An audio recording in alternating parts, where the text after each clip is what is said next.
అయితే ఓవరాల్గా డొమెస్టిక్గా మనము మనకి ఎక్స్టర్నల్ ఫోర్స్లు మనల్ని కిందకి తీసుకువెళ్ళాలనుకున్నా కూడా మనం ముందుకే వెళ్తున్నాం, అది గమనించాలి.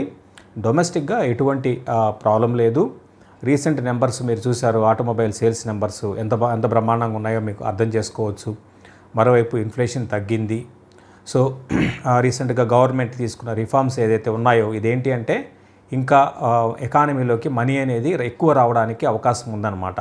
అంటే లైక్ ఏంటి అంటే పర్చేజ్ చేయడానికి, అంటే ఒక మన వాషింగ్ మిషన్ కొనాలన్నా కావచ్చు, లేకపోతే ఒక ఏసీ కొనాలన్నా కూడా ఇంతకుముందుకి ఇప్పటికి జీఎస్టీలు కొంచెం తగ్గాయి కాబట్టి, అంటే సెంటిమెంట్ అండి ఇదంతా కూడా, అంటే నిజంగా దానివల్ల కొంటారని కాదు, ఇంకా మనీ అనేది కొంచెం ఎకానమీలోకి వస్తుందన్నమాట.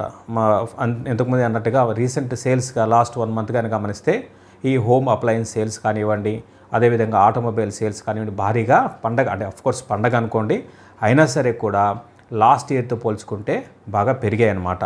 కాబట్టి ఎకానమీలో ఎటువంటి ప్రాబ్లం లేదు. ఇన్ఫ్లేషన్ కూడా బాగా మనకి కిందకి వచ్చింది.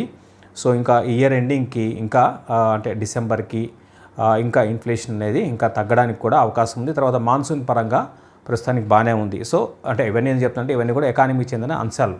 సో డొమెస్టిక్ పరంగా ఎటువంటి ప్రాబ్లం లేదు.